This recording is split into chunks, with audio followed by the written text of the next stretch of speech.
Well, welcome back to Dyer Family Farms. We've got a bunch of plants that we've started, seedlings, and we need to up pot them. So we're here in our dining room / grow room, and I told you eventually you'd meet Dina, so say hi, Dina, and we'll get started. This is what we got going. So here's what we got. We have some 2-inch pots. Dina's got there. We have a tub full of planting soil, potting mix, and we use a different potting mix for the seedlings, but this for up potting. And we use a certain brand, but anything with all the right nutrients is in it. And this first tray is Brussels sprouts. And what was on the other side, Dina, that didn't come up? Chives that didn't come up. And the second tray is what? This is cabbage. Cabbage. Cauliflower. And another cabbage. And a different kind of cabbage. So we got 2 cabbages and cauliflower and a lot of Brussels sprouts. We've got enough Brussels sprouts so we could fill the high tunnel. So we're going to go about up potting them. So we are filling up the pots. Usually we fill them plumb to the top because they'll settle. I don't know if I can video and fill the pots. I was going to try to. No. We'll trade off or something. So just filling up. Like I said, these are 2-inch pots. We sold a bunch of seedlings in this size pot last year. Just picked it up at a greenhouse supply store. We bought a big box. Let me show you here. This is our box of pots. So our setup here is a 2-inch pot. We have an inner basket type tray and a 10-20 bottom tray. The way we like to do it is to water from the bottom, so we fill this tray up and all these this has got our plants in it and they draw the water up from the root. Works really good for us.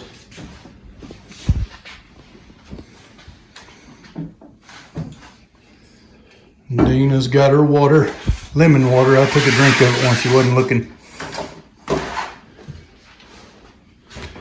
These are 3-inch pots that we're not going to use.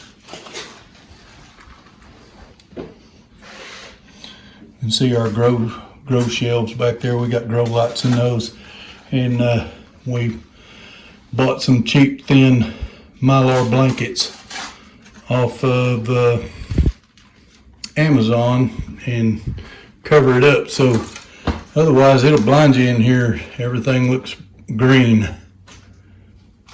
and we want the plants to be green but not our eyes. So the reason we decided to up pot, and Dina, take a break here a minute. I'll have her pick that tray up and show you the roots on the Brussels sprouts. And plus we have true leaves coming in on some of the cabbage, and they're starting to turn a little bit, which means we need to get them out of there. They need some fertilizer. Yeah, we need to get some fertilizer, and then we use all natural fertilizers. I'll have to make another video about that. We basically, Leon, I spoke about him before from Gardening with Leon. He has a fertilization program. We bought a bunch of fertilizer from him, and it works real good. Tomatoes do amazing. Yeah, we had over 200 plants of tomatoes on his program, and we picked 400 pounds of tomatoes at one time. That was 2 years ago. Yeah, it was a couple of years ago when we had that many plants. we decided unless we were wanting to sell tomatoes, that was too many tomato plants just for us. We canned so many tomatoes that year.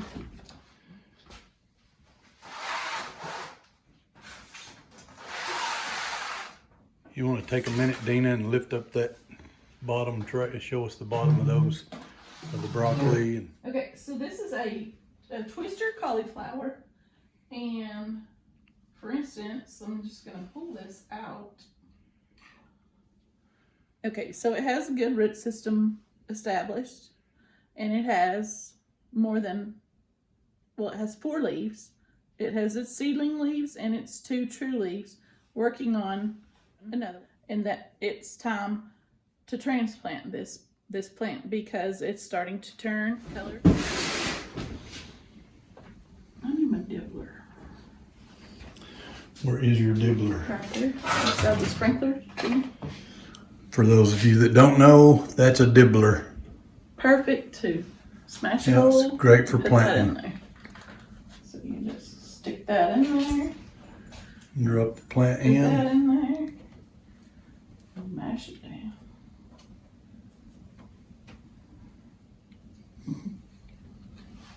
And that is all twister cauliflower. Yes.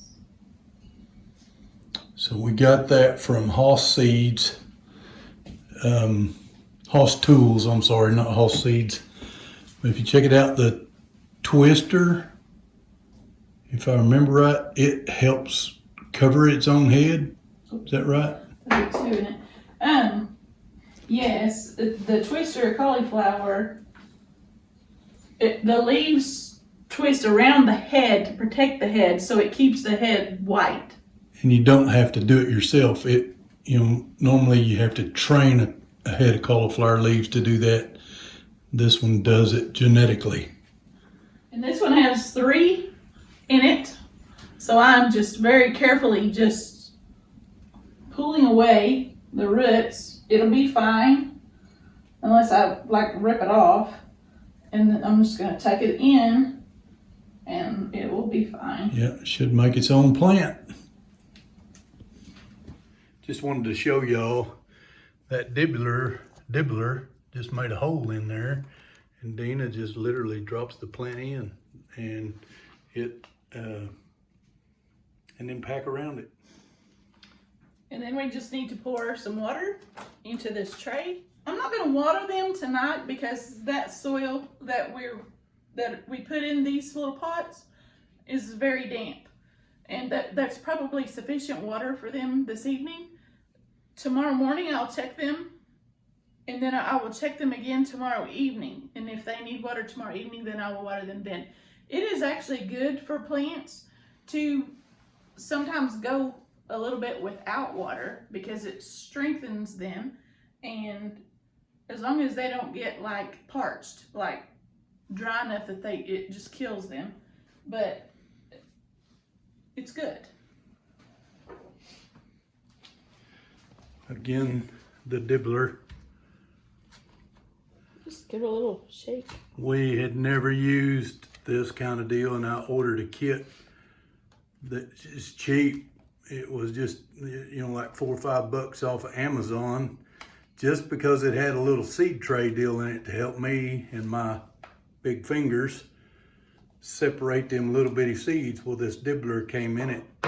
We had no clue how handy that thing would be. Which, if you've ever planted seed before with your fingers, you know how fast your skin will dry out from soil and then it will crack. This thing is a lifesaver for your fingers. Yes, it is. And is this the same? This is twister still? Twister. We're gonna have a bunch of cauliflower. So the first tray has 3, 6, 9, 12, 15, 18, 21 cauliflower plants there. We probably won't plant all of this for ourselves. I think I might. We might. She's saying she wants that much. I love cauliflower. But you can rice it and make cauliflower rice. We could also give some away, sell some.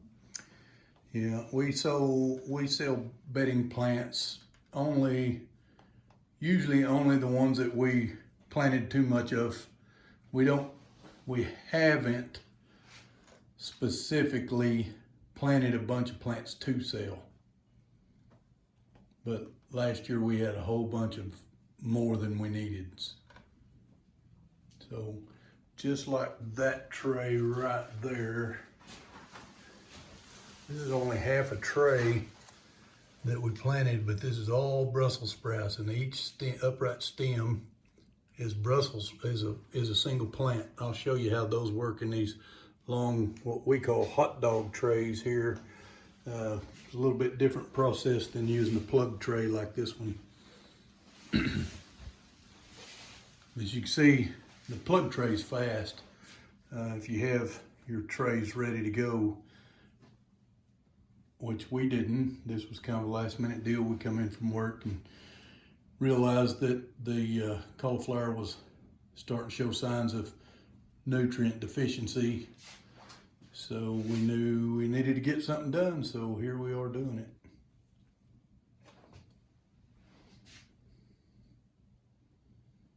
I'm looking forward to the cabbage. When we get cabbage, we like homemade sauerkraut, so we will make a video on fermenting sauerkraut. Matter of fact, we don't just like sauerkraut, we like Mexican sauerkraut. It is delicious. We found a recipe a couple of years ago, and we pretty much decided that's the only one we're going to make, because it goes with anything that sauerkraut would have went to, plus it has just a little bit of a different flavor. A little bit of heat. Got a little jalapeno in it and some cumin and a few other things. It's really good stuff. So we have got 63 plus the tray Dina's working on now of all one cauliflower, and we don't need that many. But like we'd said, we will sell a few bedding plants as we go throughout the season. This is just for early spring planting, cool weather plants. So this here, I know we talked about it a little bit, but if you've ever seen Kevin and Sarah on Living Traditions Homestead, that's their YouTube channel. This is modeled after them, same brand of lights, same shelves. We didn't know what shelves they were getting, and then we put some heating pads in there, and we have a controller. I don't know if you can see through that mylar blanket, but that's the controller that hooks up the heating mats. So let me just open it a minute. That is a heating mat sitting on our shelf, and I think they got the same kind of mat. We got our heating mats from Bootstrap Farmer. Got our heating mat from Bootstrap Farmer. I got the heating mat controllers, the temperature controller there off of the internet. It's called an Inkbird. And then the grow lights we got, when I say the internet, I usually mean Amazon. We buy a lot of stuff off Amazon. The grow lights came off Amazon. The Mylar blankets come off Amazon.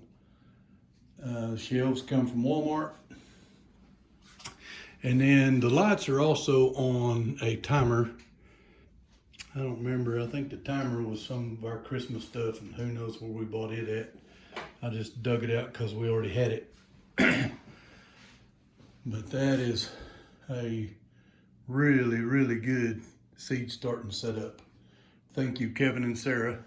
Again, y'all check out their channel, Living Traditions Homestead. It's a good channel. Dina's closing in on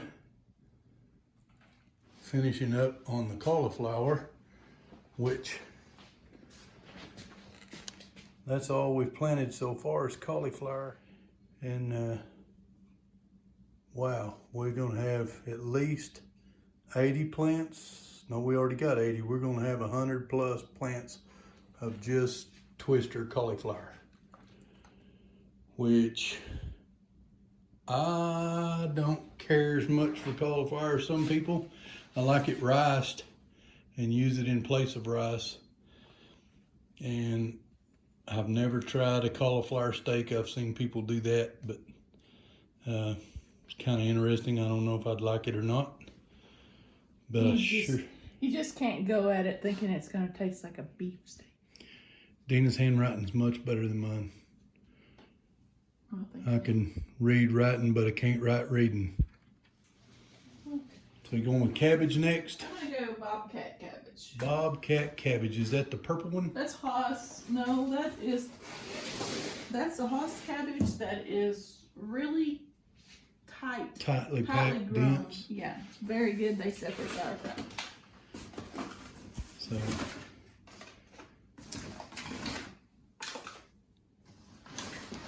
So confession, I didn't know when you go to the store to buy cabbage that there's more than one kind of cabbage until we started growing our own food. I didn't know that there's hundreds of different kinds of cabbage, cauliflowers, onions, you name it. There's way more. You know, I planted a garden when I was a kid. My neighbor gave me a little bit of a garden space because I helped her turn her garden.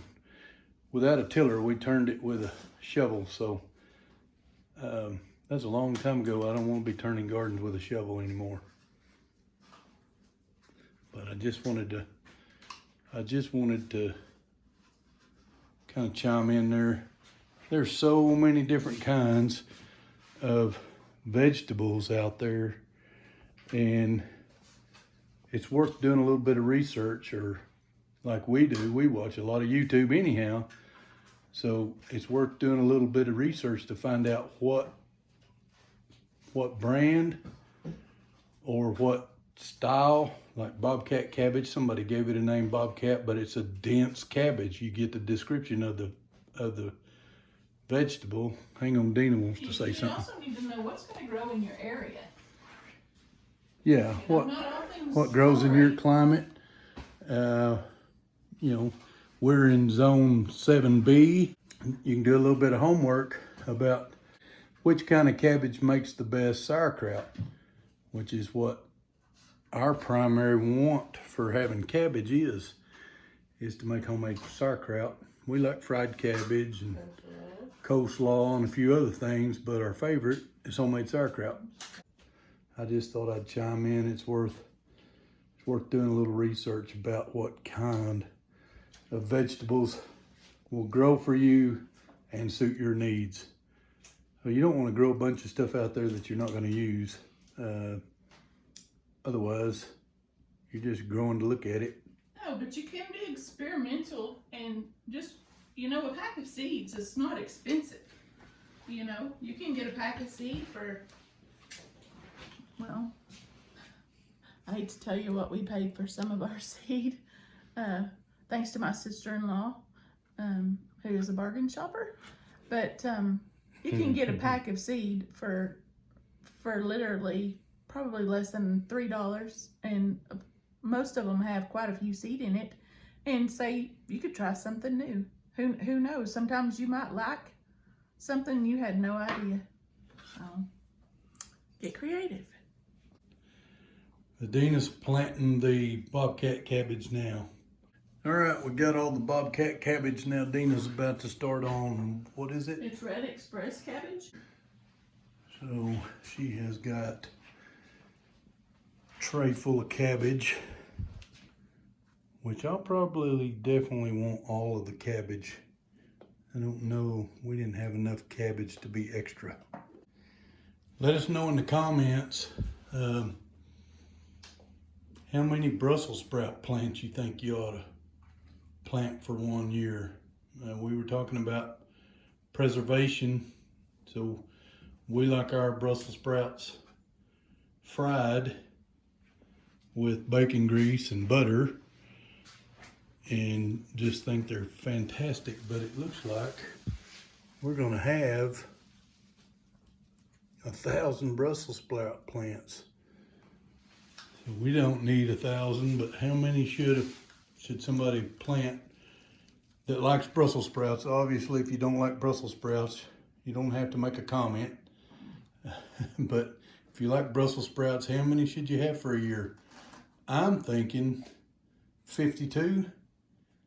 And, you know, if you want 52 plants, sometimes you need to plant like 70 to get 52 to make sure, you know, because you have problems. Plants don't make it, or, you know, some. So you get rabbits? You get rabbits in your garden. Sometimes you need to plant enough for you and enough for the pest. The deer. So deer, and we have deer and bugs and all kinds of stuff. So I'm thinking if we planted like 70 Brussels sprouts, we might get like 52 meals once a week. Eat Brussels sprouts, and then they can be frozen to preserve them. So leave me in the comments what you think. Any other comments about our videos, go ahead and leave them down there in the comments. We'd love to hear from you and try to answer any and all questions we can.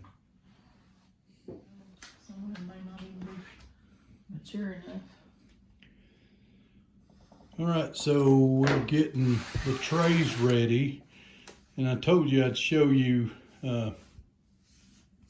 there's quite a bit of difference in how we transfer the seedlings from this hot dog tray. Well, this hot dog tray is only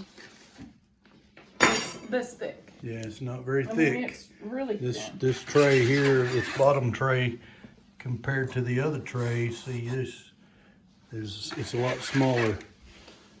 But if you want to start a lot of seeds at one time, a hot dog tray is a pretty handy way to do it.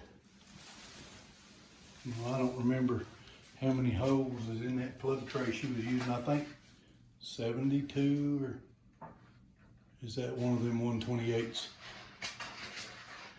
I think this plug tray here is, I think it's a couple of hundred. I'd have to count. I know, the older I get, the less I remember like that, but I'll show you.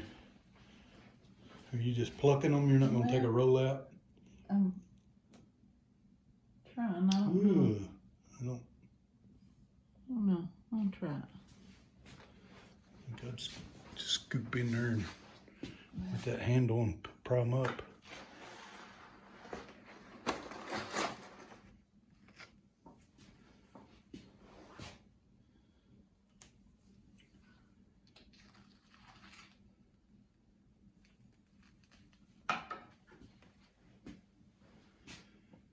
So these Brussels sprouts, the way these are planted, they're just in one long row. Sometimes you can use the spoon handle like Dina's doing, the back of the spoon, things like that, to kind of run them up out of there. And that row wasn't as full as some of the next ones, but you can see, lay it over a second, babe. You can see how many plants is in that, and that root structure is all one line. See, it's just empty as one solid trough. I hated Brussels sprouts for a long time till we figured out how we liked them. Once we figured out how we liked them, can't hardly get enough. They go great with a steak. They go great with a fork. You see, by themselves, any way you want to eat them.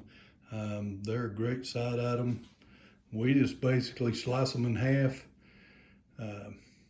We've cooked them in an electric skillet with butter or bacon grease, and just, you know, basically sear them. I like them when they got a little bit of a sear on them. So we cook in a lot of cast iron skillets. That's probably my favorite way, is in a cast iron skillet. Dina, I'll tell you a quick story while she's planting there. Dina, we have two sons, and they're up and out of the house now. But when our boys were still at home, Dina fixed some Brussels sprouts, and I'm telling you, I eat one, and myself, I don't know how she fixed them, but I thought it was terrible. This thing was terrible, but our boys was refusing to eat them. So I told them they had to eat one, and I ate one to show them.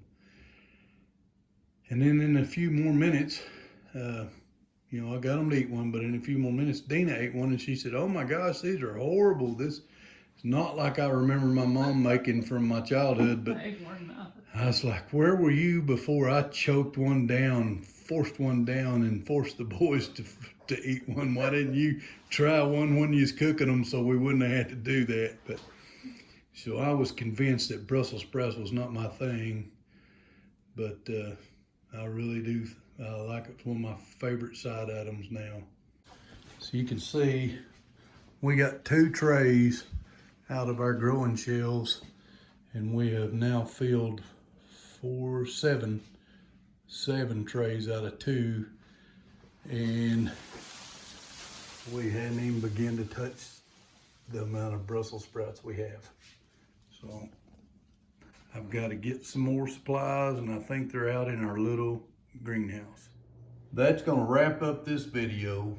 So if you like what you see, go ahead and subscribe to our channel, hit that thumbs up, and hit that notification bell so you'll get a notification every time we upload a new video. Hey, God bless, and go out and be a blessing for someone else.